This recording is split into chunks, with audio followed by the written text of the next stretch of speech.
Design is not a career choice, it's a lifestyle choice. You're that school kid who wants to be sure because everybody around you is asking what you gonna do when your school ends. My mathematics is really weak, I can't really crack an engineering exam. I'm gonna be at this stage. I was trying to park it and it sort of hits you on his leg. You just hit me. Instead of saying sorry, you're saying hi. Can you hang out with the biggest shark? Then I am showing up in his office asking if he has got moment. What you're about to hear is the story of a true young gun in the industrial design game. A young designer from India that I'm sure we will hear much more about in the future. We will learn about his way into industrial design, his way into many market-leading companies, his super valuable advice to the many design students following his footsteps, and also what he's up to abroad. This is the life of design of Anshuman. I'm Anshuman. I'm based in India currently, and I'm working for EV startup called Ather Energy. I recently graduated out of college, so yeah, that's all about me. So, when did that life with design start? Why did you come to design? Is there a story? My parents had really different jobs. My mom is a historian, and my dad deals with biochemistry and something to do with that. So they didn't do design as much, but I used to see my dad work on medical devices and a lot of stuff. So that's where I got my passion for machines, I say, or that's where it started. And right from early days, I used to like play with a lot of stuff, do craft, make handcrafted kits from as far as I can remember, like 7, 8 years of age. I always loved making handcrafted stuff. So yeah, I think that's where it started. But a very strong realization came to me when I was in my ninth standard of school. I used to read a lot of books, and that's when I got to know about product design. And I was like, this is perfect for me. I mean, this is what I get to do. My mathematics is really weak. I can't really crack an engineering exam, take an entrance, and that sounds like a challenge. I mean, I'll still get to make and make stuff, build stuff without doing engineering degrees. Sounds like great. Let's do industrial design. At this point, I think I was also lucky having the right mentor at the right time who helped me learn a lot of things that a school kid is not expected to learn. He taught me a lot of electronics, a lot of stuff that I got to learn through him about fabricating products, and that made me very hands-on. Okay, I achieved that comfort level, and also in school I used to do quizzing, and I was this classic nerd actually. So uh, yeah, I used to do a lot of quizzes. So it made me generally aware, helped me get into design because once you get into quizzing and once you know about what's happening around you, that helps you understand problems better, problems at different scales, uh, local problems, global problems, and stuff like that. So you become a bit more sensitive towards that area, which is sort of important uh, when you're trying. I mean, when you're trying to look at a particular problem, let's say in the industry, or you want to do some initial researches. So that's where it all started. I think that's where it started. Those building robots for those spaces, uh, and having that competitive attitude when it comes to quizzes. I think that exposed me to a lot of things. It made me confident. I could speak to people, connect with them. I learned a lot of events. So yeah, a lot of credit goes to that, goes to it. And then 11th and 12th, I did that cycle of doing things what everybody's doing around, like going for a typical engineering plate C because that's what everybody's doing. I did get into that, but I realized it's not my thing. I love building stuff, and I don't have to go through gonna work out for me. I want to dive straight away, and I knew about product design. I knew about through books. Like I said, I reached out to a lot of people, and that's what I do. I still reach out to a lot of people. So I reached out to a couple of industrial designers here in India itself, and they happen to be from my city itself.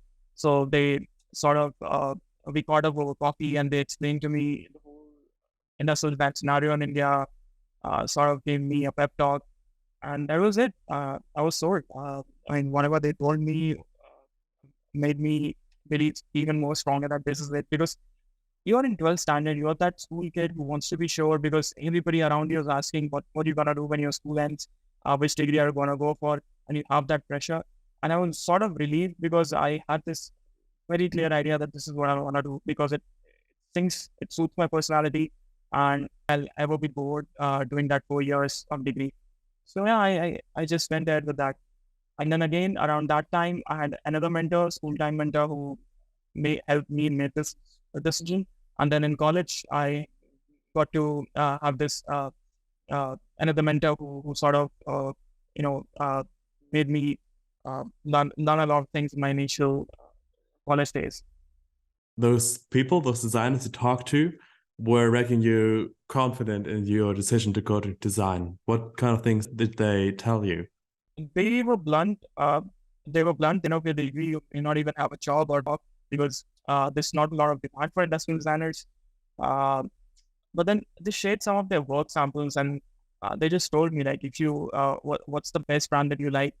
And I shot them a couple of brands like Sony, Nike, and they were like, you get a chance to custom design a Nike shoe for yourself, because you'll know that tool. Maybe you can custom design yourself so a version of Sony Walkman, because you learn those tools, you learn that. And I mean, that's what he told me. He's like, you'll have that power of building artifacts, building stuff on your own.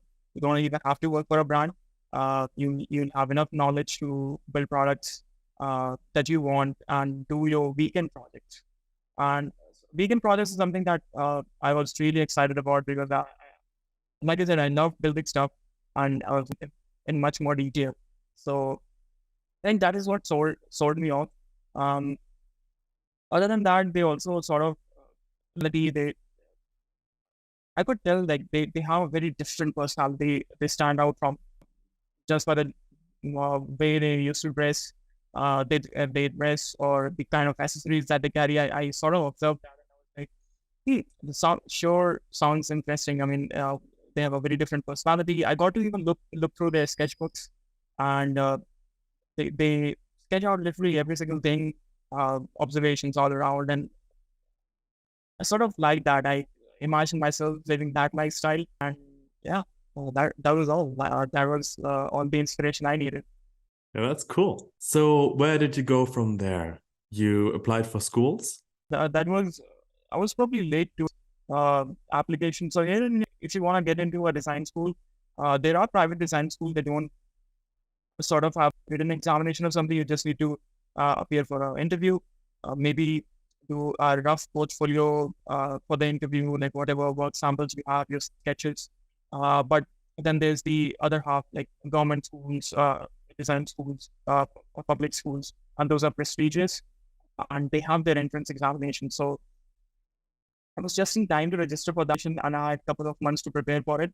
Then guys who prepared literally 2 years for it, 11th standard and 12th standard, and then appeared for who was literally prepared just 2 months, who has done 2 months of preparation, 2 or 3 months of preparation, and I'm sitting there. So I didn't do great with that examination. Like, you 10,000 kids who appear, and then there's a rank list. You're ranked, and according to the rank list, you get admission. I 10,000. was, Holy shit. and that number has gone up by now. I'm pretty sure it has crossed 30,000-40,000 by now. But back in my time, I clearly remember it was 10,500 some students who appeared, and I luckily my rank wasn't that great, but I still landed a pretty decent government college. So that was it. Because my other option was to wait another year, back home, prepared for it, and then appear next year. And I didn't want to do that. I was like, I can't sit at home, do nothing, and just prepare for one single examination. This is my shot, and I gotta take it. And I did just that. Whatever my rank was, I was like, whatever college I get, I'll take that college and go study.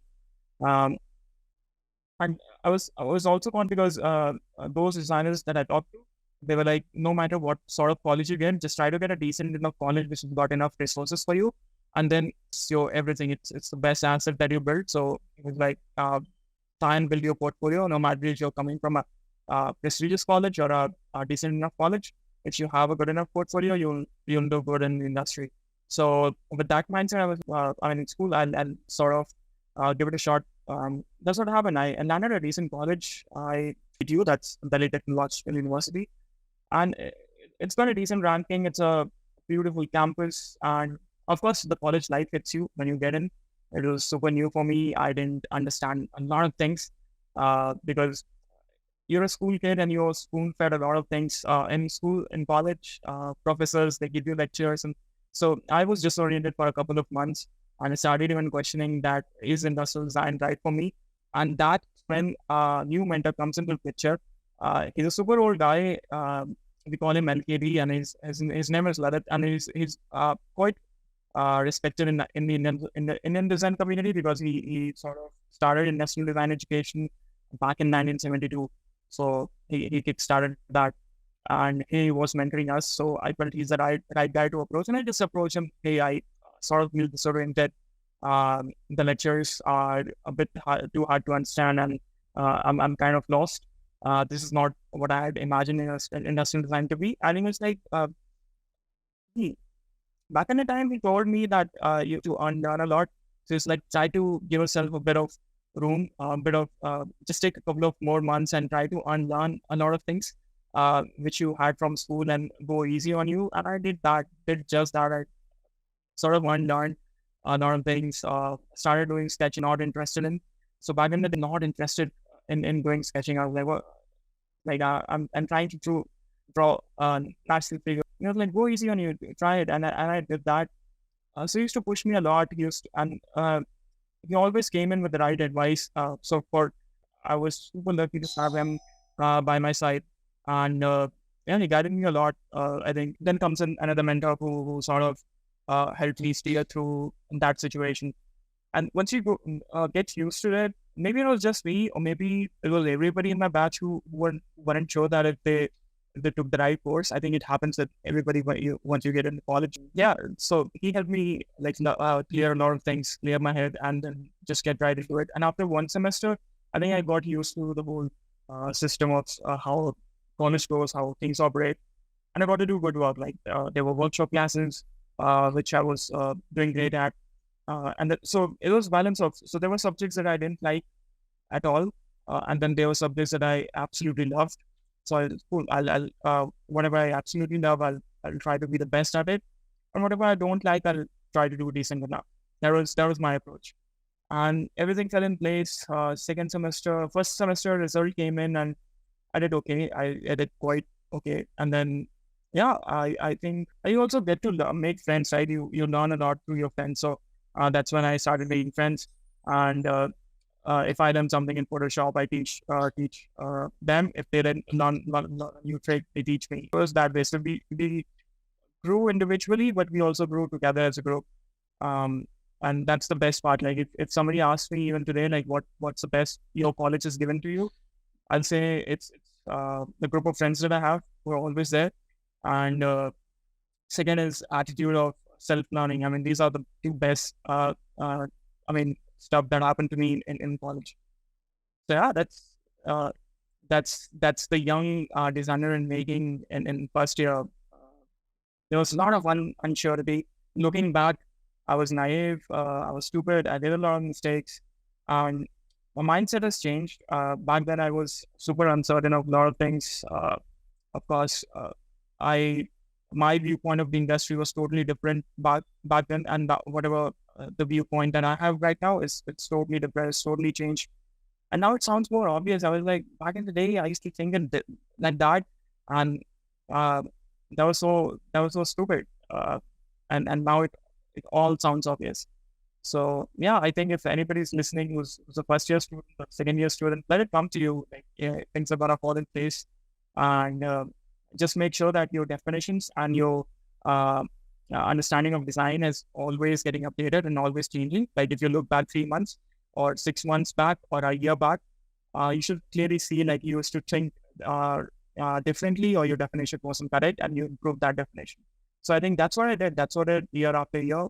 Improve my definition, improve my understanding, and always kept a good check semester after semester, every 3 months, what's happening. And try to keep myself aware whatever's happening with me in general, and also whatever I'm learning. Like you got to keep check. You got to be aware. What kind of projects did you do? So in my first year, I kept it loose. I didn't work on huge projects. I thought it's best to develop skills. So I used to do mini projects where I'm learning materials, where I'm learning a lot of. Because I think it's very different in different universities, how you study. So how does it work at your university, or how did it work at your university? So my university, the department that university is pretty old. It's pretty established and it's super old. I think it dates back to 1942, and that's when it started. So it's that old, and it has evolved in multiple dimensions since then. But our design department is pretty new. I was the second batch passing out. So the design department was new, and there were a lot of things that the professors, the faculty, and the students were learning together. So at some point, we had this energy going where we were trying to do something different, and the students and faculty came together. And I mean, if there's a new machine coming in, prototyping machine coming in, we used to set it up ourselves. And professors used to come back to us. Can you, come back to us for suggestions like what's going on, or do you have any suggestions what we should be doing?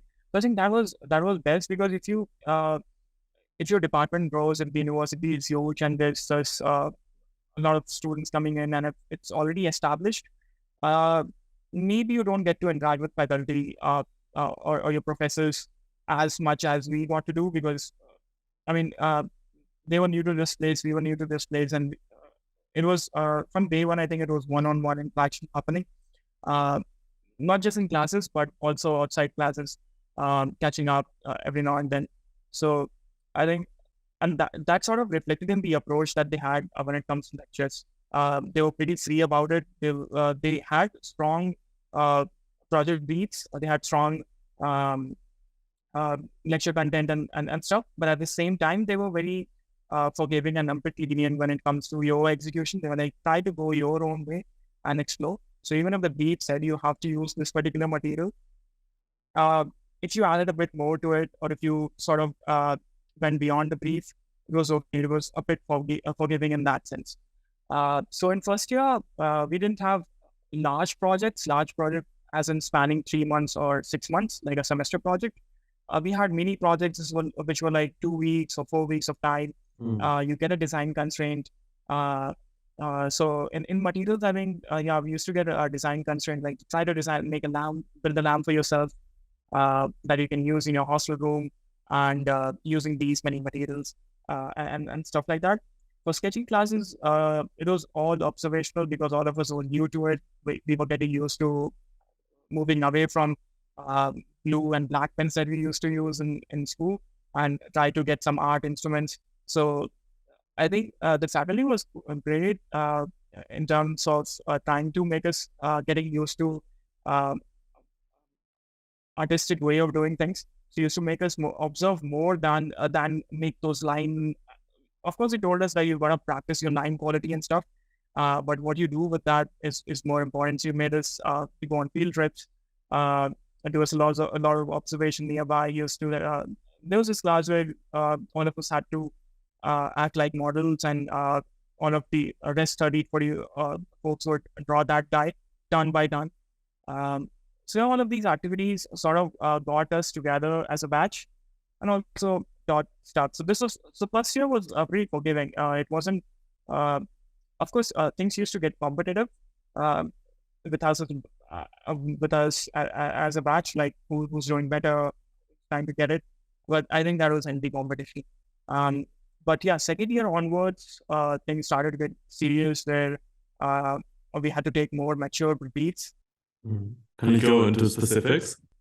Sure. So first year was general. It was more skill-based briefs, like form design, try to take a regular product and redesign its form, maybe play with material exploration or something like that. So it was mostly trying to get to know your tools better, CAD exercises. But once you're done with the first year, second year onwards, you have to pick your particular interest or field. So I think in second year, we got an option to do navigational design, space design, packaging design. So there were multiple, I don't remember. There was some 6-7 categories. I don't even remember the rest of them, but I took navigation design. So I had to design a project which sort of falls into that category, and it still had to make sense. So they were pretty open. You're free to do whatever you want in navigation design, but and it was across the field. So it's navigation design. So you can, if you're a UI student, interaction student, you can do UI UX project based on navigation. If you're an industrial design student, make a physical product or something which falls into that category. And if you're a visual design student, try to make a navigation project which through a visual design perspective, maybe signages, maybe boards. And we were supposed to find clients or brands to work with. And this was really difficult for all of us because we were used to doing smaller projects. We were used to doing week to week updates and those 3-week, 4-week projects. So it was quite a challenge that all of us are told to find clients to start with, like to find a client who deals with navigational equipment or something to do with travel, and then work for that client and then sort of come up with a product or a project, and everything had to be done within 4 months. So it was pretty challenging. And the faculty, I think they were pretty much straightforward. They were like, we have been very lenient, we have been very forgiving, but this time I think let's get serious and let's get you that in that mode of understanding industry. So that's when all of us sort of got an idea of how the industry works. Yeah. In the end, I didn't happen to land a client as such. I didn't get a brand or a client to work for. A lot of my friends actually did. They got some really cool Indian brands to work with. Bira, Bira is into beer business, and they're pretty pretty well known beer brand. And one of my friends got to design for them. Couple of my friends got to design with other visual design brands around. Some of them got to do their internships with those brands later on. So it was pretty good exercise. For me, I didn't land a brand. I think most of the industrial design students didn't land a brand. So we sort of went back to our professors and they were like, okay, we'll be clients for you. And this review used to be super hard. So I saw the professors change from regular college professors to actual industry, industry level sort of designers and critiques. And I was like, come on, I mean, you didn't used to critique me this hard in my previous lectures, but now you're like, you gotta keep it real.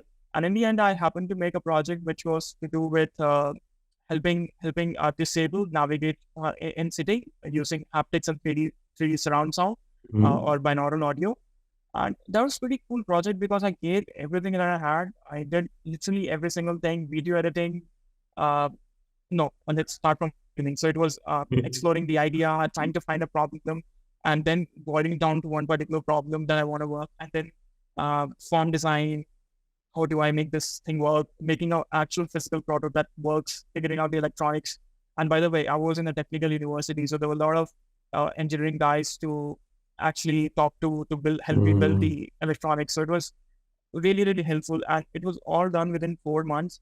And my professor was super pushy. He was like, you can do it, just do it. Like, just give it everything that you got. And I sort of like it. That he pushed me that hard that I was able to achieve so much in those 4 months. And I was just a first year kid. I had learned the tools, but at this time, I am not a master in them. My understanding is very intermediate. But I delivered. Like his was whatever you do, that's when I started learning how to make product design presentations. And I didn't know how to do presentations before. And a lot of software that I learned on the way, video editing to start with. I learned a lot of audio development, how audio development happens, how to get binaural audios and stuff. So there was, that's when I started building this approach of going back and forth in the design process, doing a lot of things in parallel rather than going sequentially, do things in parallel, like you're building this photo, that's happening in parallel, try to divide projects. So that was a pretty good exposure. And I think, somewhere, profs and our department sort of had that plan, and now we see it's a pretty good exercise to expose you straight away about what industry needs and sort of do that. So all of us got pretty more confident that I made an industry ready project, so maybe this is it. This is the field I want to do. So by the end of those 4 months, most of us were sure that I want to do an action design, I want to do industrial design or visual design, because we had an end product sitting right in front of us while giving the jury presentation. So I think that was cool. Second year onwards, we used to get semester to 6 months brief. You got to work on that and sort of go on your own. And interestingly, even in second year, you're free to take courses that are not from your field. So let's say my field is restaurant design. I could still take courses from interaction or visual. So which are pretty interesting. It's like you can go on your own. And that was an interesting factor because a lot of industrial design guys shifted to UX design, and all they had to do was take UX courses because they sync more with UX. So I think, that's another good part about the degree that I had. That it's pretty flexible, lets you do what you want to do, gives you a lot of time. Sure, we didn't have a lot of things. We didn't have a lot of prototyping tools. We didn't have a lot of physical infrastructure, which, by the way, we do now. And the current batches, they have a lot more resources that we did. But all of that energy, we a bunch of 50 students trying to make a mark.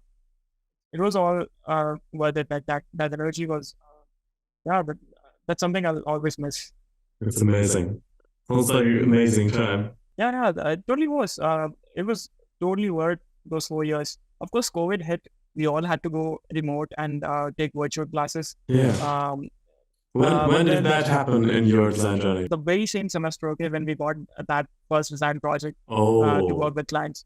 Because that's another weak point, because we didn't land clients because it was all remote. Industries were shutting down.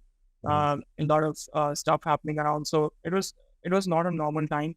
And still, a lot of us managed to get clients to work for and independent designers to work for. It was around that time. I remember I used to work from my home, from my room, and it was all full of protos and a lot of sanding and stuff happening. That's when it happened. But when third year started, I think it was all over and we were back in campus. The COVID was still around, but we were allowed to be in campus. Yeah, we saw it coming, but it was like shut down. University is closing. You got a week to move back to your homes. And none of us had any idea what's happening. Like, we took I think it was 2 weeks off for the whole university, like no classes, nothing. They were still trying to figure out how to deal with it. But then, pretty soon we moved online and classes would go as scheduled. So what my college did was they sort of, they weren't expecting it to last longer. So they were like, cool. What we'll do is we'll do hands-on classes once you get back to campus, or once the situation is in more control and you can be on campus and use workshop. So they sort of shifted those courses a semester later and restructured the whole, our course a bit, so that we learn like design thinking, design research, design methodologies, and courses like that early on. Because they don't require a lot of infrastructure or tools, let's say. But a lot of classes were improvised based upon whatever you find in a regular household. So we were building paper prototypes. Faculties were coming with new ways of building protos. So like go local, use whatever scrap you're flying around the home, try to recycle that and make something out of it. And challenge was you still got to deliver a high-end product. Yeah, for sure. Finished product. So how did you deal with it? Like you personally? To start with, I felt like I'm back in school. I'm that 15-year-old kid doing craft work, because literally my material was glue, old school glue, paper, cardboard. That's all I could find, right? There's nothing much left. But I had a lot of equipment from my school days. So I managed daily. Like I have a lot of equipment in hand. I didn't have to buy or wait for the markets to open and sort of buy it online. So I had that advantage with bit of it.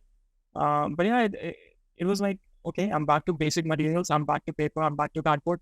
How do I make? So, but you can still do a lot of stuff and that's when he introduced us to quick and dirty prototyping, like using your regular shampoo bottles and a lot of discarded material from home and take them and do quick ergonomic protos and stuff. So it was pretty cool. It was exploratory. It was fun.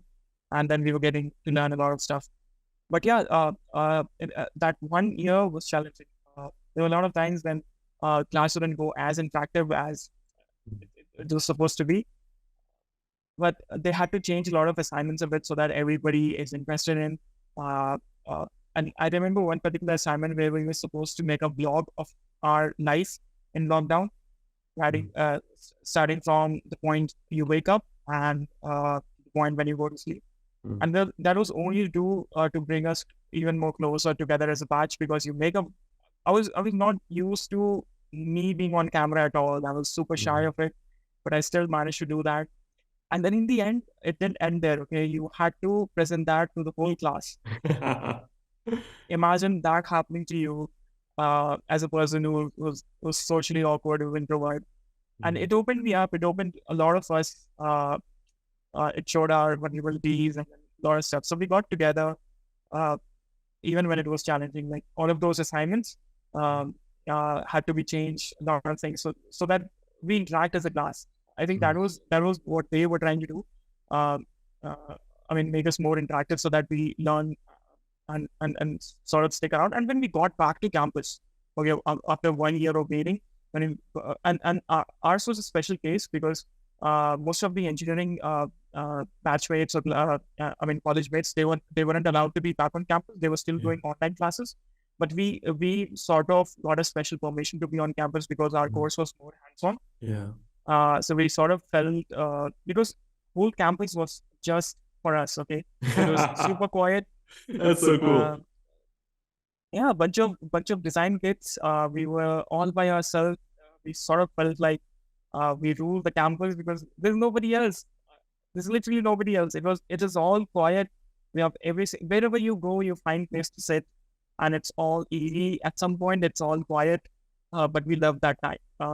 That 1 semester of being just by ourselves was crazy. We got to do a lot of stuff, making cafes all around the campus. And yeah, the fact that we had the whole campus for design kids was crazy.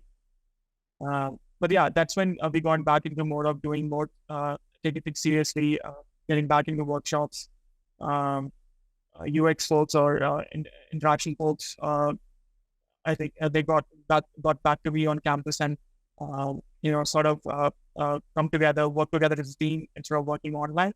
But even working online, we were pretty much able to do a lot of work, like because online you have a lot of time. Okay, your lecture ends, and that's it. Like you don't have to commute back home, or you don't have to commute to your hostel room, your India room. So there was a lot of free time that I had, and I used that time to learn a lot of things. Like I took a lot of online classes about Keyshot, about different softwares, master classes, expert classes, and leveled up. And I think that was the best time because in college you do hang out with your friends, and there's a lot of time that goes away, and you can't blame yourself for it. But once you are at home, with just one single click, that whole call is over. You're out of the lecture hall, and you're still in your room. You can take away other courses, practice, or casually play online games. So I had that liberty of time, and I felt it. So yeah, I think even in lockdown, it was the best time to upskill, learn a lot of new skills because you save a lot of time, right? Online classes were amazing. All of us had some really good excuses of not turning on our cameras. I can't be on camera. I just woke up, or stuff like that. It was a thing. There were a lot of things like, yeah, it was full time. Yeah. Oh, sorry. Yeah, that's it. So it was pretty cool time. Of course, yeah, I was thinking about talking to a friend of mine. He's a batchmate, and he has his own gaming empire. He's gaming sort empire. Yeah, what I mean by that is he has his own game which is on Steam, and I think he's launching 3rd episode for it. And back in the day, so I think he once told in class that lockdown was the best time because he was able to make more out of the free time he had in hand. Like you don't have to meet people, you don't have to go out, you're just sitting in your room. And so he built his own game and he launched it and took off. Like his game is one of the top ranking games here in Asia and globally as well. Oh damn! And he did pretty well. Yeah, that was Fears of Fathom. If you have a good time, look for it. Shout out. What was it called? Fears, F-E-A-R-S, Fears of Fathom, F-A-T-H-U-M, Fathom. Fears of Fathom. Okay. Yeah, that's pretty dope stuff that he did, and I think that was a starting point for him. He got to work for Sony Records, make animation movies for animation videos for them. It was pretty great. I think he's a perfect example of how do you make best best out with lockdown time. I'm looking at it right now, the trailer. But is it good? Well, Oh, it's like a psychological horror. yeah, I haven't played it, but yeah, I do see him grow so much in that period, and right now he's doing great. I think he has his own startup building games, and he's sort of one man army. But I think for him too, that was a starting point, and that's where he started learning. So yeah, a lot of us made the best out of the lockdown, but individually, I feel we were a bit lost because of course you're doing good, you have that your career potential, career aspect working well, but individually, I think because we just started making friendships, stronger friendships, and then you go home. There's no more interaction. But once we got back to college, got back to campus, I think our friendship grew even more stronger. Um, and that's when each of us started, because we were mature enough in terms of skill, in terms of giving reviews to each other. So whenever somebody used to post their work or get a project ready, he had a couple of friends who could give him super harsh critique before he gets to post his work publicly on LinkedIn or Behance. And he was sort of proud of that yeah, we are a bunch of industrial design students who have achieved a decent enough level. And that's when all of us started participating in a lot of international competitions, and some of us actually bagged some prestigious competitions and design awards. So it's pretty rewarding. I think that's third year. So third year is when you're mature enough, you make your own decisions, but you also sort of get more mature in securities. Like third year is when I knew that, so cool, industrial design is my thing. I'm good at it. A couple of industrial designers here in India know me. They find my work to be good enough, and they also gave me an internship. It's all going well, but I had this sort of, I mean, is it sustainable for me in the long term? Do I see myself as an industrial designer 10 years, 5 years from now, or should I shift to UX design or interaction design? Because there's a lot of jobs, and I mean, there are a lot of brands coming in, companies coming in for jobs on campus for interaction design, and there's literally nobody showing up for jobs when it comes to industrial design. So that's when I had this insecurity, like, should I go ahead? Because it's COVID time, everybody was getting either out of job or there was cash crunch. So I thought, should I switch? And that's when another guy comes into the picture. I reached out. He's a college senior. He's a year senior to me, and the first batch passed out. And my relationship with him is like, I never would talk to him on a daily basis. It's like we catch up every 2 months or something, and we catch up, like, do very crisp, quick catch-ups, but we still have a deeper relationship. It's something like that. And he's a very strong critique. And he told me once, he just told me out loud, he was like, do you imagine yourself working as an interaction designer, designing those 6-inch of screens? I'm like, no, I don't. So he's like, just don't work, be an interaction designer because of money. Be an industrial designer and money will flow in. I mean, you'll get a good job, you'll do well. He was like, of course, I've got to be real. You won't be paid enough. So he was super harsh. He gave me a real viewpoint. It's like, you want to be happy and long and run sustainable. So go do industrial design. I mean, do what you're good at. Just try not to get into interaction stuff. And that's when I decided, I'm gonna stick to whatever I want to do. I won't go for interaction stuff. It was pretty tempting. Okay, lot of my batchmates were shifting to interaction design, and sort of moving away from industrial design. And so I think, is this the right time for me to do that as well? And I decided not to. It was a few weeks of overthinking, and then I was like, I'm good at industrial design, so I'll stick. So I think that was another point where I felt a bit lost at some point, but again came back reassured that yeah, I'm gonna do well. Yeah, I think it's very true that so many people are going from industrial design to interaction design or UX or something like that because there's so many jobs in there and it's just booming. I think a couple of years ago it was even stronger than now, but so many people don't do the switch because of the physicality they love. Yeah. That's so dear to me. Like actually having something to feel, something physically to do with you. By the end of the day, I have something that my fingers could feel, those curves, those interaction points. So this is what I love. This is what I absolutely love. So I think now I should move to the part of the journey where I sort of am matured as an industrial designer. I know what I do. I know my shit. I know my tools well, and I can pretty much design anything that I can think of.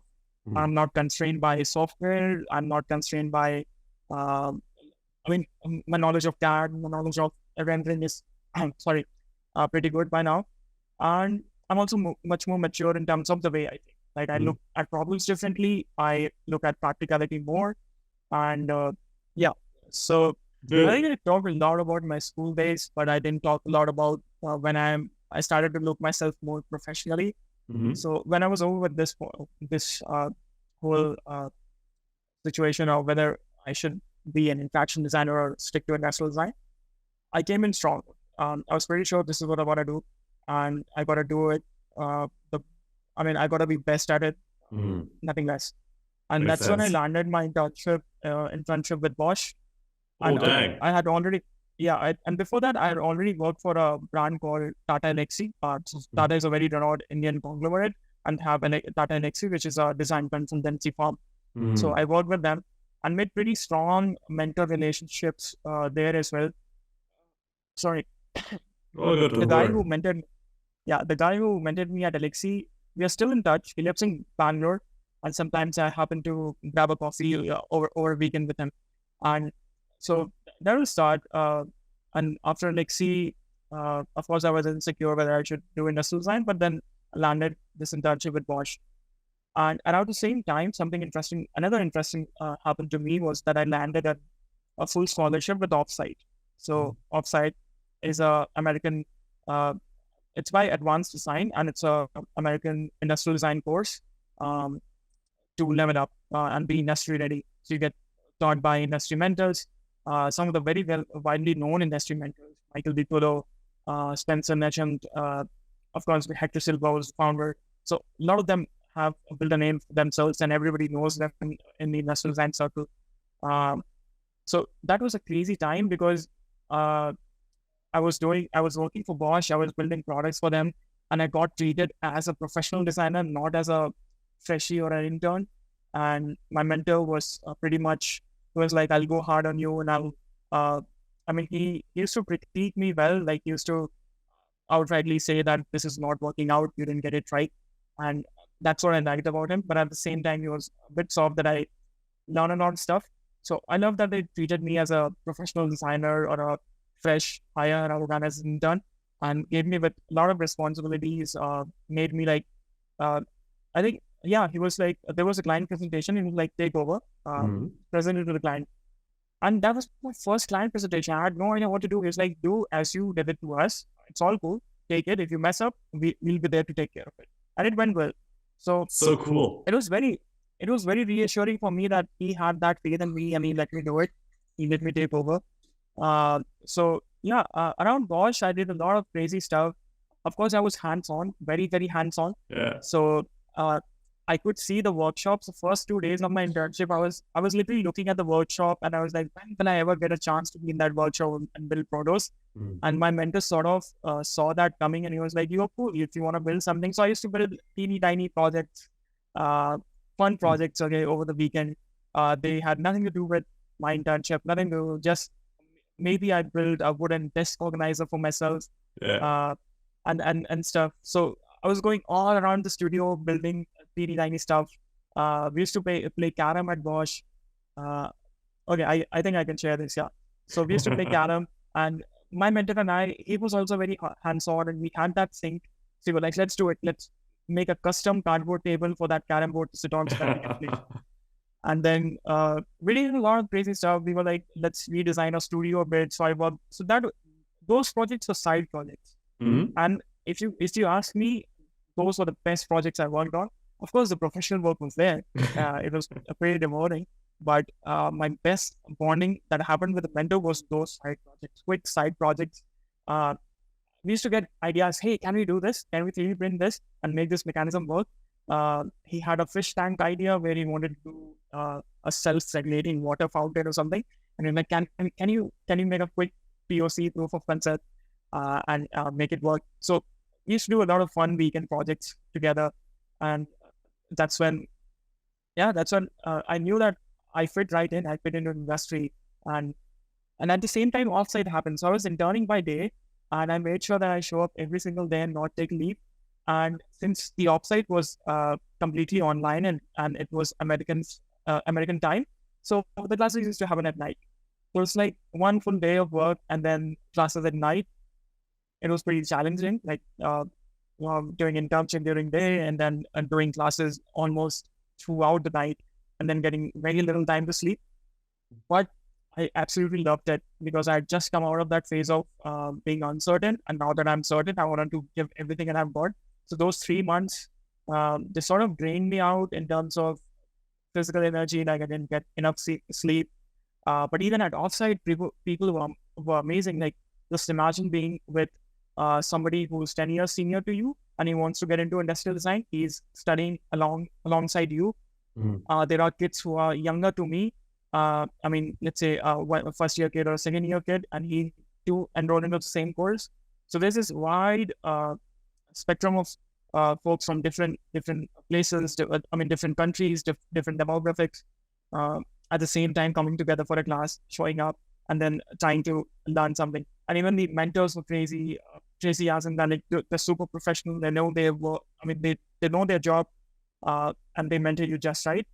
So it was all, I sort of felt the same energy I felt back in my college days when everything was fresh, everything was young, and we were trying to make a difference. I felt that same energy during that time, like Bosch and Offsite together. So I think I got the best out of Offsite. I built a very strong relationship with one of the mentors, who's Michael D. Maybe you've seen him over Insta. He's pretty active. He used to work, maybe. Yeah, because he works for Nike at some point. He worked for a lot of brands. He was I think he was some senior creative lead or something at Nike. I mean, quite a big deal. And then he also worked on a lot of brands. So there was so much that you would learn from him. And he still sort of maybe texts me or I text him and we sort of catch up what's happening. I mean, what's working out, what's not working out. So yeah, he's not caring in that terms. He always comes with the right advice that you need. You go to him with any problem, and he'll clear out things straight away. Like his way of thinking, his viewpoints are totally different. I mean, whenever I go to him with a problem, the kind of answers or solutions he'll give me, I'll be amazed. Like I could never think of that perspective, and that'll sort of sort the problem for me. So that's what I like. And again, Michael used to share a lot of his personal experiences from his time in industry. So there was this one time where he shared that he was an intern at Nike, and he used to sketch. And then there was this real big deal vice president at Nike who used to drop by, and he used to see him sketch. And I think that was Michael's chance. So one of the days, the VP approached him, and Michael got to hang out with that vice president. And so they later went on for a dinner, and their relationship lasted, I mean, to this day. And he's a vice president, and he's hanging out with an intern. And the hierarchy was, I think there were 8 roles between them. Okay, eight folks, and he was so higher up in the hierarchy. And all of them question the vice president that why do you hang out with an intern? Like you never hung out with me. And the VP simply replied that the intern had a courage to ask me to go for a dinner. And I said yes. And so Michael sort of pushed me to do the same at Bosch. It was like, I mean, you're hanging out with your studio guys, you're hanging out with mentors, it's all going good. But can you hang out with the some big deal guy there who's the biggest shark. So interestingly, the CEO used to sit across the gallery, like our studio on the gallery. And one of the days I felt, okay, cool, let's just walk into his office. And so offsite we had an assignment, business in design assignment, where we are supposed to work on organization chart and a brand's design philosophy. So Michael was like, I won't judge your assignment. Go to some senior guy at Bosch and make him judge your assignment, make him evaluate. I won't judge for you. So that was sort of a challenge. And I straight away went to the CEO and I walk in and I was like, good time, bad time. He didn't know me at all. And then I am showing up in his office asking if he has got movement. So I was like, a very bad time. I'm in the middle of something, but if you wait 10 minutes, I might come back to you. And then I waited there 10 minutes and he actually came back and he was like, okay, I got 20 minutes. If you got to say something, say now. And I told him everything. I told him all the course. I told him this is his assignment. Can you evaluate it for me? And he took a huge laugh and he was like, okay, cool, let's dig in.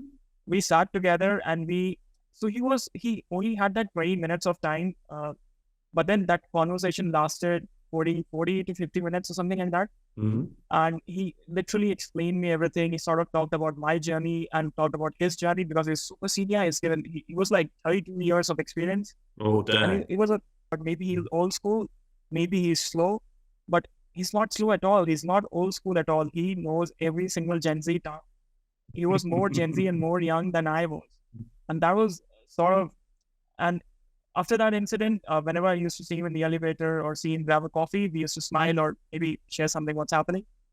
And I told everybody back in the studio that I sort of chit-chatted with the CEO.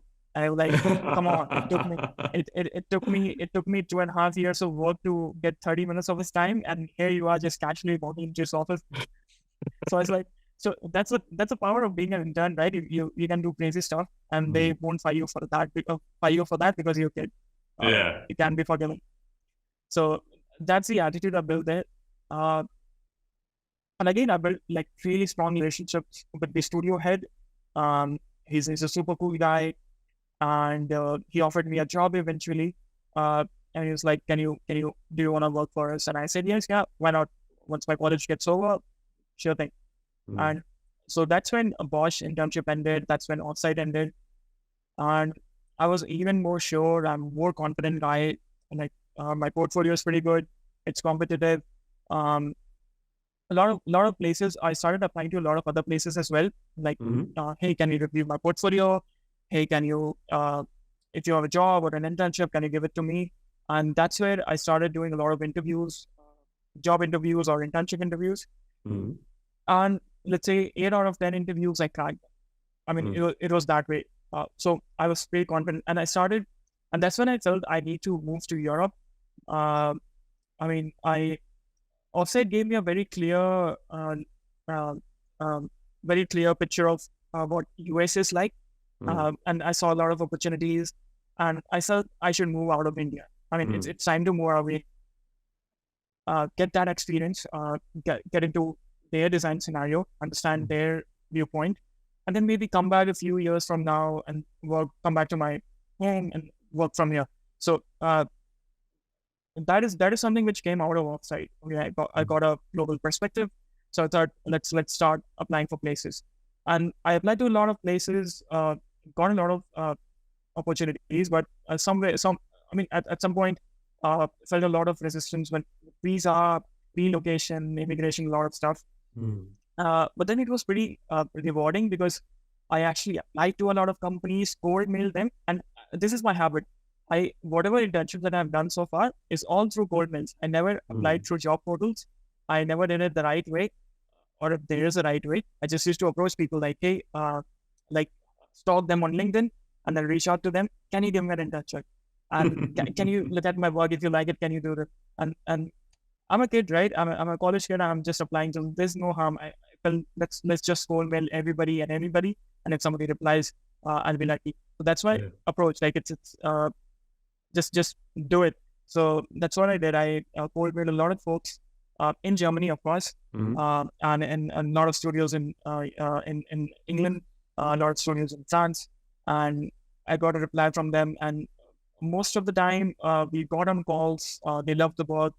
They had a very strong critique as well. They sort of bashed some of the projects, and it was pretty good because that's the best critique you could ever get on your work. Yeah. Why did what did they bash? What kind of work and why?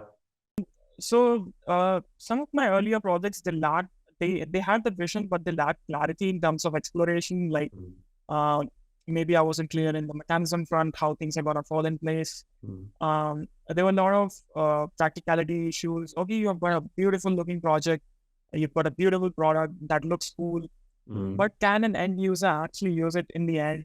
Yeah. No, I mean it's a beautiful product, but it doesn't work. Um, or few of them actually, at this point, a lot of them told me that I am an interesting person. I do a lot of hands-on work. I do a lot of stuff, but somehow that gets lost in your portfolio. I don't see that happening. I see you saying that. I see that happening in person, but I don't see in portfolio. And that's when the word storyline or having a storyline in your portfolio started coming into picture. So I knew what storyline is. I knew how to build a story, but that wasn't getting translated in portfolio. And that's when I started looking at my portfolio from a hiring manager's point of view, or from a professional industrial designer's point of view, or from a let's say somebody who's a normal person who knows nothing about design but is going through my website and trying to explore me as a person. How do I? I mean, my portfolio has to, in the end of the day, reflect who I am, and it didn't do that job. So this was one of the strongest critique that came. Like you have stuff, you have digital ads, you have a lot of interesting stuff happening, but you don't have a good storyline to tie up everything, to stitch together all of those pieces. That was the strongest critique, and I'm so glad that I reached out to a lot of people. And once you reach out to a lot of people, and let's say 5 or 6 of them out of 10 say the same, then it's a thing. Yeah. Right? Then that's true. That's very true, and you should really work on it. And it was sort of like alarming for me, and I worked on it. I reached out to those guys again. What did you do about it? So once you do a project, you don't have to create. I didn't create any more digital assets. Like digital assets, I didn't do renders. I didn't click new images. Let's say portfolio images or new prototypes. I didn't build any of that. I had the existing design assets, but I sort of rearranged them in a different manner so that it's very easy to read what you did at what point, because I know that I made this decision of adding a fillet there or making it more grabbable. But I know that the other guy looking at my portfolio has no idea what's happening. So you got to show your design journey. So process is more important. They want to see why did you make that decision? They want to see the way you think. Your end product doesn't matter. Even if it doesn't work out, it's cool. If it's a blue sky concept, it's cool. But what they want to actually see is, are you able to think different? Are you able to process different stages of design and process them? See what's not working out and what did you do to counter that? So let's say that mechanism wasn't working out. I brought in a new mechanism. But you're not explaining in your portfolio that why did you shift it from this mechanism, or why did you shift it from this particular form to a completely new form? So you've got to connect those two pieces together. And it's a matter of rearranging those slides, sort of cutting the content and making it more clear. Okay, this is it. And in the end of it, the way you present stuff, the way you arrange everything, the way you talk about yourself, you got to keep it very personal, because there are a million design portfolios out there. How do you stack up? How you got to keep it you, right? I mean, it has to be me, or it has to be my style. So I sort of brought in a bit of Indian aspect to it. I go by this very strong quote from Bhagavad Gita. I put that in my website. I changed my introduction a bit because that is very me. I go by that, and I sort of adopted that. Even the layout is very clean, because that's sort of who I am. I like to keep things minimal, keep things very clean, organized. So it has to reflect in your portfolio as well. If you keep things more cluttered, or there's a lot of vibrance, you're a very vibrant person, you're full of life. So your portfolio has to be that way. But I'm very minimal, I'm very traditional, let's say. So my portfolio is that way. It's very traditional, it's very minimal, cut down to bare minimal and basics. So that's how you go about it. That's when I learned about storyline and its importance. And it was a good time. And then, of course, I've told you before, I think, but I landed an opportunity with PSH, and pretty amazing guys. Uh, I owe a lot to them, because since November last year, we have been talking about my internship there, going to Germany, lot of hassles, lot of hurdles with the visa, but now we finally made it, and Nice. hopefully I should be there.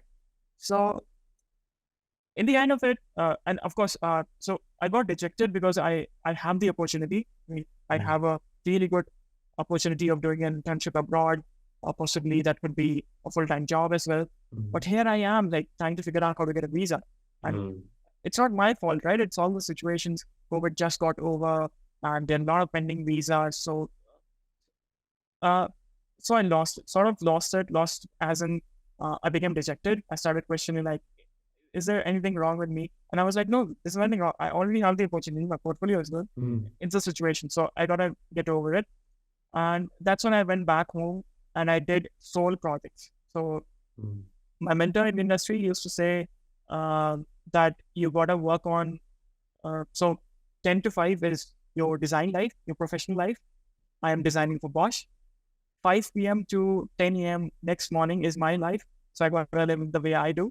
So he used to do a lot of weekend projects, quick weekend projects. He loved baking, so he used to bake stuff. And I was in love with that lifestyle. Like, you do professional projects, but at the same time, you need to do personal projects so that you're happy. And I did a lot of personal projects when I got back home. Build my shelf, build the shelf, bookshelf, build a lot of stuff, sort of just to get over the disappointment of not making it to Germany. And then I was like, okay, now I really must hunt for another internship, get over with my graduation thesis. So yeah, I handed for another internship. And at this point, I had pretty good contacts in the industry. Like, people knew me, I knew people, sort of that way. So it becomes easy for you, because once you start building stronger relationships, and a lot of people think it this way, that you got a job because you knew somebody, because you got it through referral, but you gotta do good work. Like, you gotta work hard and do good work, and then you build strong professional relationships. And that's what I had. So my mentor at Bosch, yeah. So I think I was talking about building professional relationships, and those are really important, because all you need, whenever you are insecure, all you need is that boost. And if you have a professional mentor or an industry mentor, you need not catch up every other day or every week. Maybe you catch up once in a while, but you go back to them, because they're sort of people who have been there, done that. I mean, they were literally you 10 years ago, so they see the picture differently. Once you go back to them, your problems sort of, they might not solve your problem entirely, but they might bring in a very new perspective for your particular life problem or a professional problem. So yeah, I really value the kind of relationships that I make in the industry, and they've always been working out for them. Right from school days, when I had a mentor in my school who sort of guided me to design, take up design as a course. Then in college, I had another mentor who sort of helped me ease out, get used to a college environment, and sort of go on in my degree.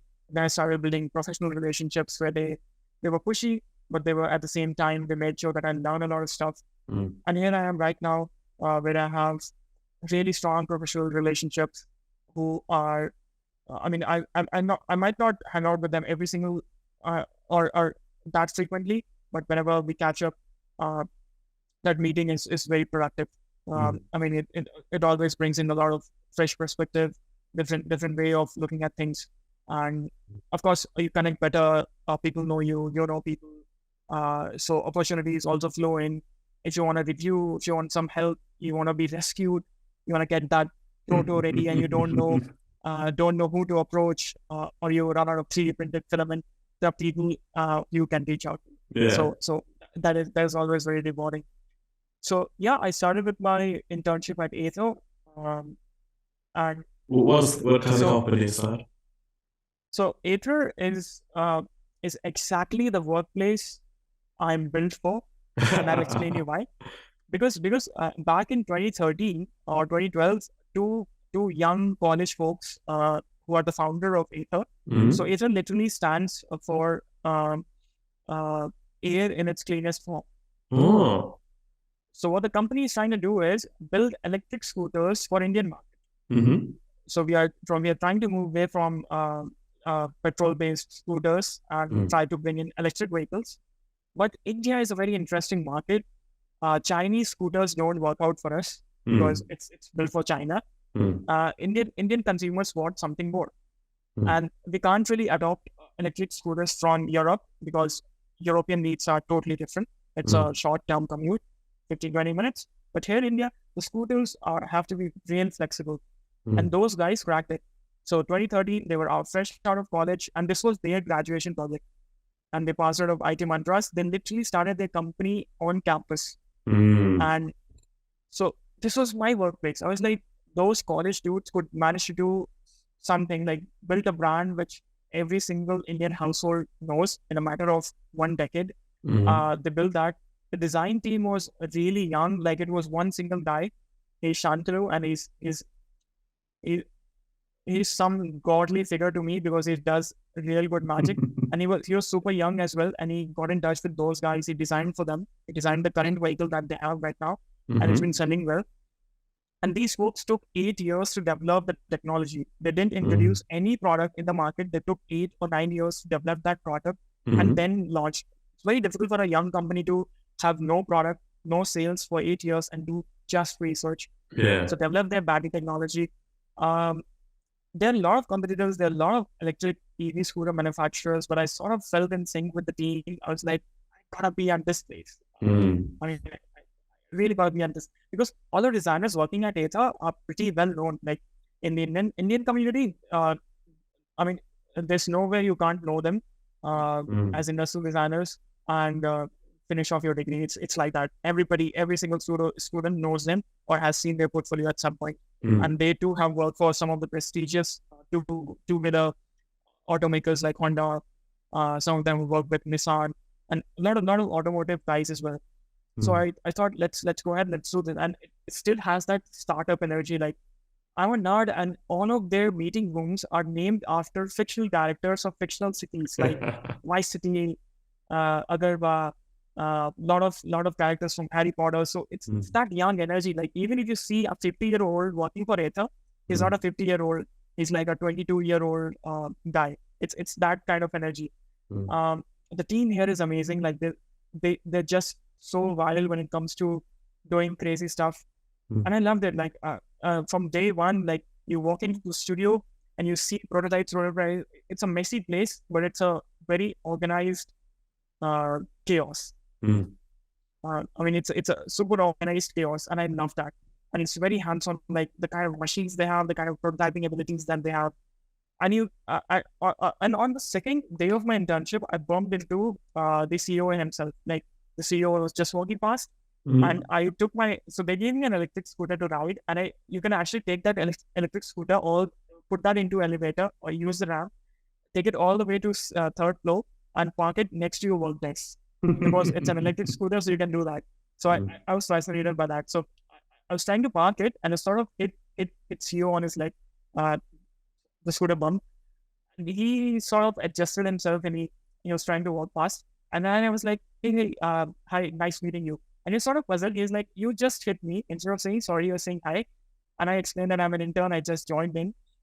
And it's so great to see you because, I mean, I totally look up to you. I used to look up to these guys when I was in school because they always used to be in magazines or newspaper, making headline like two college kids starting at like India's literally the first electric vehicle company. Back in the day, they used to say that Ather is India's answer to Tesla, something like that. So yeah, they're pretty, at least for me, they're big deal. So and then he was like, okay, he understood that I'm an intern and I'm excited to meet him.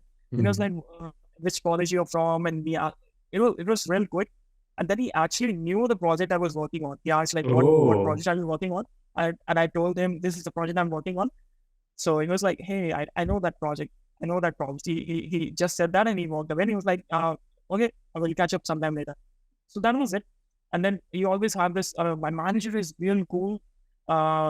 She's probably the coolest manager I've ever had. She's Yeah. more Gen Z than I am. Yeah, she's more Gen Z than I am. And I don't know, like she loves making prototypes, and she's the best prototyper I can say at the team, because her prototypes are literally the best. There was this one day when we were trying to compare her prototypes and vendors' prototype. So the vendor actually did a shit job, and her prototypes, handmade prototypes, were actually better. And I was like, that's the perfect mentor. Like, passively, I learned a lot from her. Her negotiation skills, her way to see things and design briefs is crazy. And she's been like, she used to nudge me every now and then when I used to get distracted. Distracted in the sense like go in a very different direction or diverse a lot. The whole team just comes together. They have that passion. You can, so they have a very strong work culture, like not overworking, but, and I have this habit of showing up every single Saturday and Sunday as well. Like I'm working on the weekends. And there was this one day when Shantam literally sort of wanted to throw me out of studio because I was showing up on weekends. Like, get a life, go out. Don't you're young. You're not supposed to be here. We are here because we got a deadline to meet and we got to work. But you're not supposed to be here. It's a crazy environment. That all of us are nerdy. At some day we'll just take a break, make a stormtrooper, or get together and talk about all of that nerdy stuff. Talk about RC cars, or talk about planes, or talk about Hot Wheels collection, or have a nerf fight, like have a nerf gun fight. So it's pretty energetic, but at the same time we'll come, like for my particular project graduation thesis, all of them had such creative ideas and reviews. They have to check on me, like how's it going, and so yeah, they push you. And Ather was a place where I actually got the professional grade tools, super expensive prototyping tools, and I was back again, that school kid who loves making stuff. So on Saturdays and Sundays, I used to show up in the workshop because I was doing personal projects. I was building small table models. I was building small accessories for myself, because you never found automotive grade aluminum or automotive grade products or raw materials to work with. And I was like, this is heaven for me. I mean, this is the place. Let's build the aluminum. So yeah, it's been crazy 4 or 5 months of interning with them, and the amount of work that I did is absolutely crazy. Like I had no, like looking back, a few days back I was looking at my presentation. I was like, dude, I did pretty good job in like last 4 years, like sorry, 4 months, because there's a lot of work. So yeah, you just I mean, I was always insecure. Am I doing right things right? Am I at the right place? I always question myself, but just let it come easy to you. Like, make sure that you, whatever you're doing, you have a clarity of it, and you're happy doing that job, and you're enjoying that. For me, I got to do two things. I got to do professional work, and I got to do personal work. Personal work as in, make something, like, because you always, I mean, I mean, we're talking about life, right? I mean, as a designer, and it's a lifestyle choice where you can't really, there's no switch. Like, you can't really turn that switch off and you're out of work and living a normal life. That doesn't happen. And a lot of time when you're out in the world and you'll have this crazy idea. Like I sit in cafes or public spaces, or maybe under a tree or somewhere, very, let's say, cinematic setting, sitting under a tree trying to sketch. And people think sometimes people drop by and they're like, are you trying to sketch some landscape? They expect me to be sketching a landscape of people around. And then I explain them, no, I'm not sketching landscape. I'm a product designer and I design stuff. And all they see is form blocks. All they see is products that they don't understand. It's very difficult for me to explain to a normal person what I do. Yeah, Yeah, I think it's the same story for every single one of us. for sure. But then it's great. Like, you see the world differently. I'm very hands-on, so I love making personalized gifts. Lately, like past few weeks, I've been making a lot of personalized gifts for whoever has got their birthdays in the office, in our studio, or just making personalized tidbits, smaller, you know, and at Ather, there are other guys who like making stuff. So sometimes we'll just sit together and hey, I got this idea. Can you make this? So we'll all pull everybody together. Hey, we are trying to make a chair. Will this work out? We are trying to make chair out of suspension, take parts from our scooter, and or maybe there was this one time where we built smaller toys for my mentor's kid, and that was also cool. Like you gotta do stuff, and all of them actually handle a lot of stuff. Maybe sketch. There are a lot of visual designers here, and I learn their perspective of the world, like the way they see things. There's a typeface designer who who's a typeface designer, but he had degree in filmmaking, and he used to design typefaces. And now he's designing interface, the user interface for our scooter. Oh, The kind of journey he had is like filmmaking, typeface, and then one day I sit with him and he sort of connected all of the dots, and I was like, oh, crazy. I mean, a lot of stuff that he learned at filmmaking is able to apply into digital for interfaces. sure. So it's absolutely crazy. Once you get into the industry, you meet a lot of people, you get new perspective, and you passively learn a lot of stuff. Like in last 5 months, I don't realize it now, but I'm pretty sure a few months from now, when I'm in Germany, hopefully when I'm working for some other brand or some other place, I'll remember these lessons and maybe apply them, and then realize, hey, I learned something from this guy or that guy. And also about life, like there's this another designer, very reputed designer, transportation designer, whose work is crazy, and his portfolio is super amazing, and he has this really wide watch collection. Like he collects watches, vintage watches, and he has a wide collection. And his way of looking at things, so he would wear a watch for every special moment, and he's like, that's my way to capture time travel. Like if I wear that watch, and if I mean, let's say celebrating something, and I have that watch, and then I wear that watch a year later or 2 years later, I sort of get to time travel, get back into that time. His way of looking things so very crazy. I'm sort of inspired by him, and yeah, he had a lot of critique, a lot of insights in my project. So yeah, you build a lot of personal relations. I don't know if a professional designer is watching this, anybody from Ather is watching this, it would feel I'm a kid trying to run my experience there. But for me, as a person who got to experience this first time, it's been super amazing.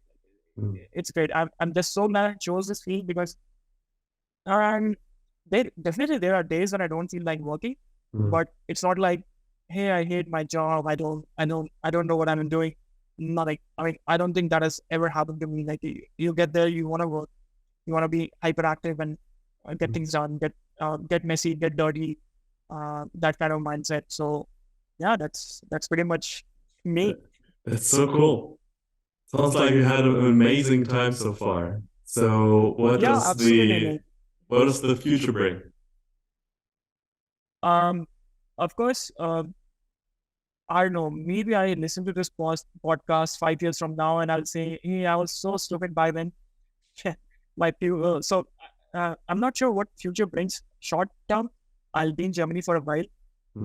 I think you have talked about this in your video as well, that a design exchange is what's the importance of a design exchange, like going to a different country, working with folks who are from a very different culture, and you still get tied up. You speak a common language of design. So I really want to get into that world, and I've been wanting to get into that world for a very long time. Like it's been 6 months from now, and I hope it actually happens. For a short term, that is it. I really look forward to my design exchange in Germany. But Who are you going to intern with there? I'll be working in Munich with BSH. So BSH is Bosch Siemens Hausgerät. It's a joint venture between Bosch and Siemens, and I'll be working for brand Siemens on their home appliances. So I'll be an intern. It won't be, I don't know. I hope they treat me as a professional designer. I'm sure they'll do. And I get to do some industries. I get to work for a European market, which is a very different setting. Yeah. Actually, at this point, I feel if I were a student for a year more, I could intern with a lot of other brands. I mean, I don't know. I'm sort of liking this, going brand to brand and getting to intern with them. Uh, I just had this idea. I was discussing with my mentor the other day. What if my student enrollment got extended for another year? And once my internship ends with BSH, maybe I can work with some other European brand or a Japanese brand and get to go to Japan. So I think this is the thing, right? You're a student, so you have to realize this is your superpower. You're a student. You can work with a lot of brands. Like at least do 2 or 3 design exchanges or internships, because once you have a regular job, you get a lot more responsibilities. You can't switch jobs that frequently. You have to do projects. Their span can be 2 years, 3 years, and you gotta.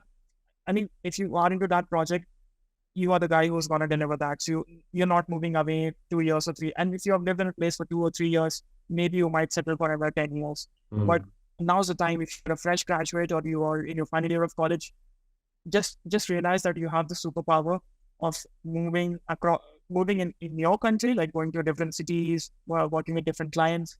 If you don't like it, end it right there. Internship contracts are super flexible. End it right there. Move to a different brand. So you once you move into a professional world, you don't have that flexibility, and you shouldn't do it. It's not a general practice. And by the time you move into a professional world, you sort of know what brand you want to work for, and you work them for 2 or 3 years, get that corporate experience or get that experience of working with clients. So which is good, but you're gonna learn fast, grow faster, and you're a student. Please explore, like do a lot of design exchanges. Talking about my future plan, I I really wanted to do masters because both of my parents have master's degree, and it was sort of like everybody in my family has got a master's degree, so that's bare minimum you gotta do. And also, this is school type nerd, right? I wanted to do masters from MIT Media Labs. That's a dream, but the kind of work that I do now, it's sort of not in sync with MIT or college of that sort. What is that? I'd say more or less exploratory. Like Media Labs is a crazy place. It's a organized chaos. There's a lot of stuff happening there. So maybe I get to work with Media Labs, or maybe get to do a master's or a PG degree there. But right now I want to stick in the industry, work on consumer projects, projects of products that end up being used by an end user, become a product.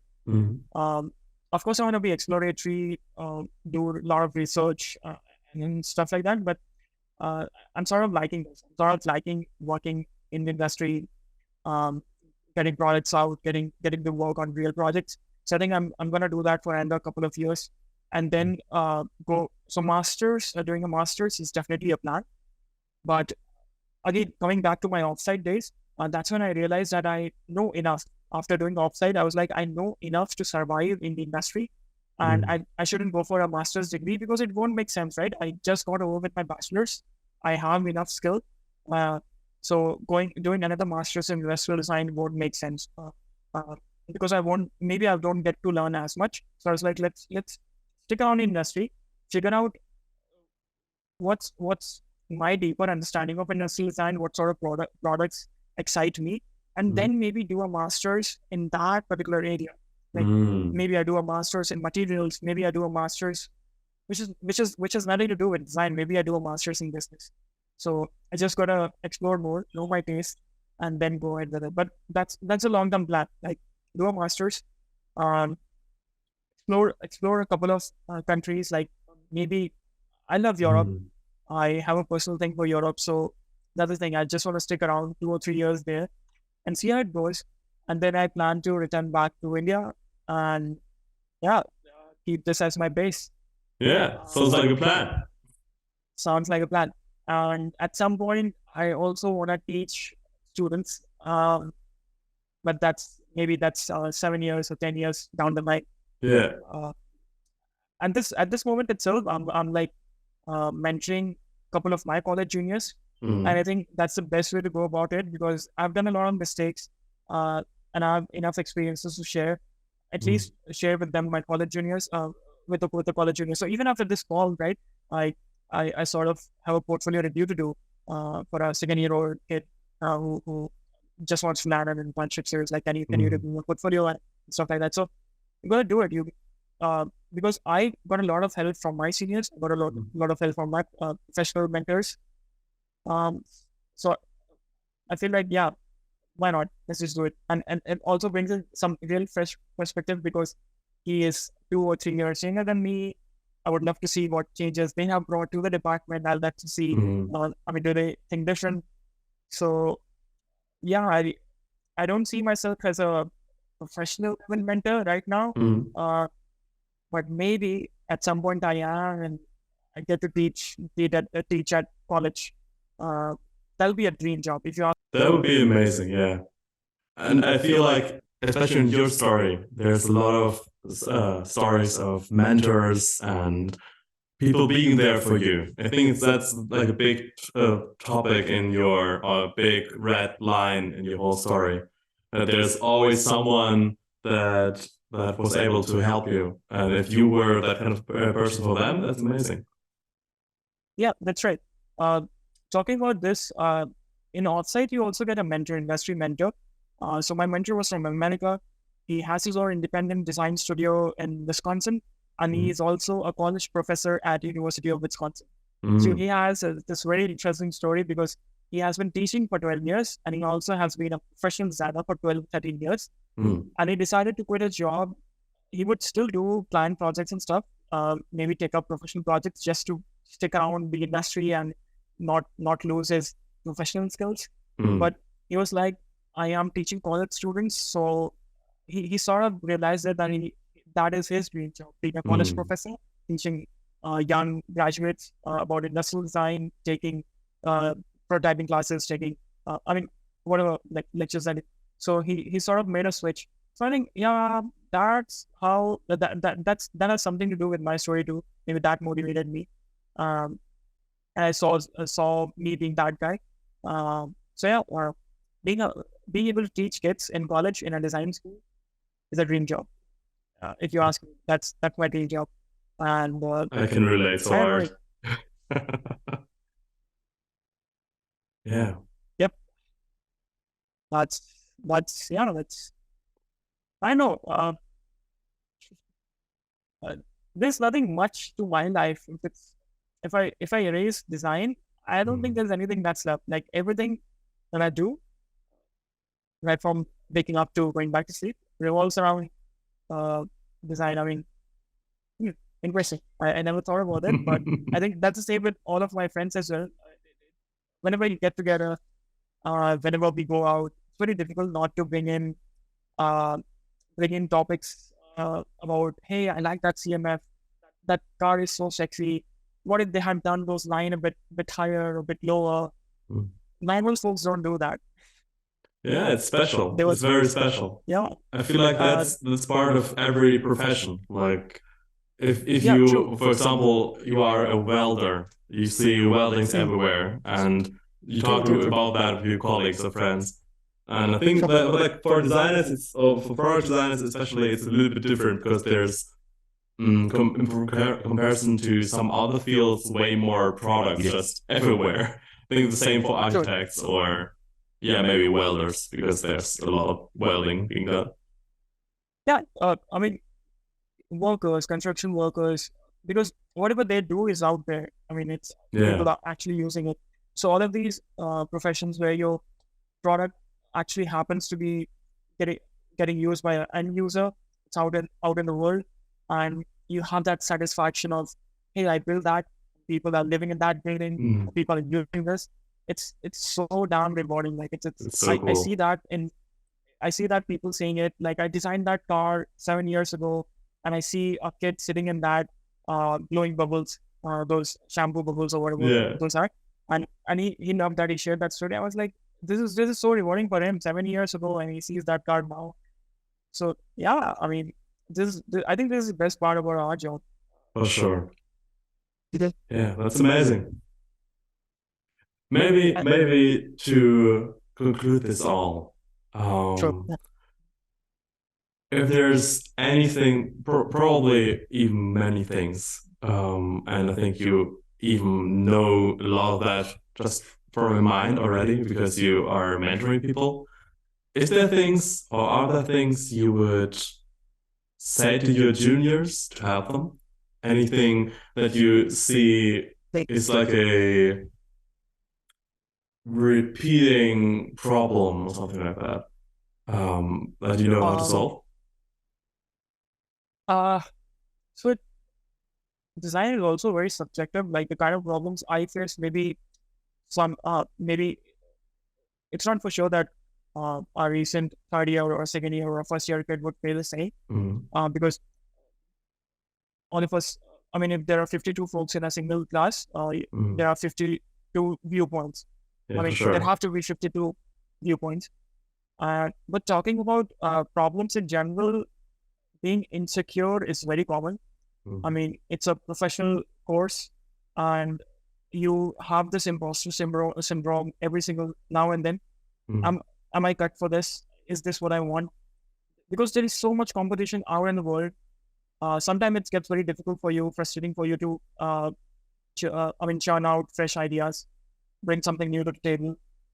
You might just be frustrating because things are not working out or you're not getting opportunities enough. But I would just say that if you have worked hard, like if you have put in a lot of hard work, um, I mean, I won't say losing sleep or sleeping 4 hours or 3 hours a day is hard work. It is in some cases, it is not. But if you really know, I mean, by the end of a project, you really have that satisfaction. You have that teeny tiny smile on your face that I've put in a lot of effort and I know it. So if you have that feeling, I'll say just stick to it. Just stick to that feeling and have faith in yourself. Definitely talk to a lot of people because that's how the industry works. That's how we are supposed to work as designers. You can't work on your own. You can't work in a silo. And that goes same with the way you live your life. So if you have any single problem, if you have any insecurity, talk to your seniors, talk to your classmates, talk to professionals, and you will get you won't be able to solve the problem. They won't solve it for you, but you'll get a new perspective. So do that. Uh, so my point being is you will be stuck, you will be insecure, uh, you will have that imposter syndrome. You would feel like maybe I should have done something else. Maybe I should have done what normal guys do. Maybe you'll have that. It's real, but then accept that and then just try to have some faith in you. If you have done enough good work, if you haven't, please put in a lot of good work. Work hard for that satisfying smile on your face that I've put in the effort. And if things don't work out, it's not in your control. Like even on my website, if you look, there's this quote, "Karmanya varikadiste marpanishu karasana." That's from What is your website? that's Anshuman.space. So um I don't know. A lot of people might say you're just some guy who's trying to be spiritual, taking a quote from Bhagavad Gita and putting it out there. But it's so the quote literally means that you got to do your job and you got to do it well, uh, and you have to make sure that you do your job well. But whatever the outcome of that job is, whatever the outcome of your effort might be, you are not entitled to that outcome. Like it's not for sure that you put in a lot of hard work, but you're not entitled to the fruit, whatever that outcome would be. So a lot of people, they do work, they put in hard work thinking of an end result. I'll get this award, I'll win something, I'll get an opportunity. Don't do that. Work hard, do good stuff, and then let it come to you. Let the results come to you. Like don't think that I'll get something out of it, get a result, because then you get attached more to the result, and if things don't work out, you mess up. So don't worry about the result. Just enjoy the journey. Uh, Put out cool projects, put out fun projects, put out projects that you would love, to own, and just have fun with it. Like just if you love your work, if you have fun with your project, people would see that, they will eventually notice, and you'll be rewarded.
That's sure. amazing.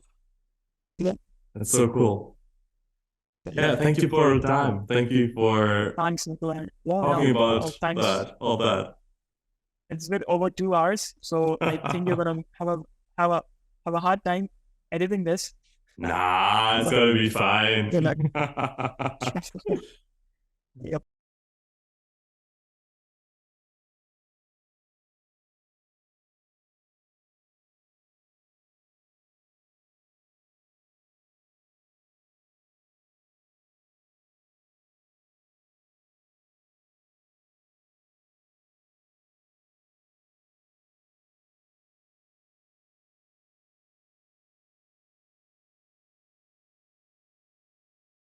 Industrial design is not a career choice; it's a lifestyle choice.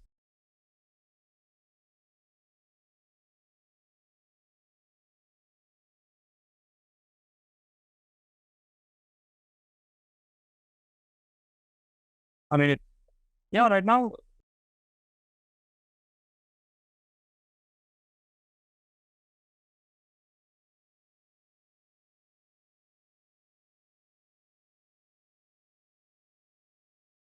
it's a lifestyle. I mean, there's this designer in US called Shengong Li, and I think I got the name right. So he says that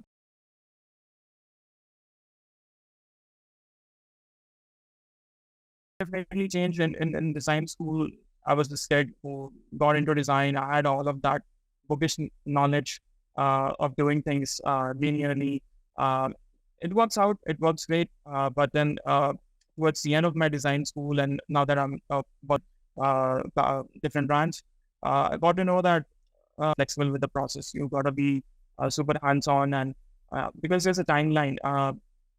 So there's this who says that design is not done, design is due. So yeah, yeah, I go by that very strongly.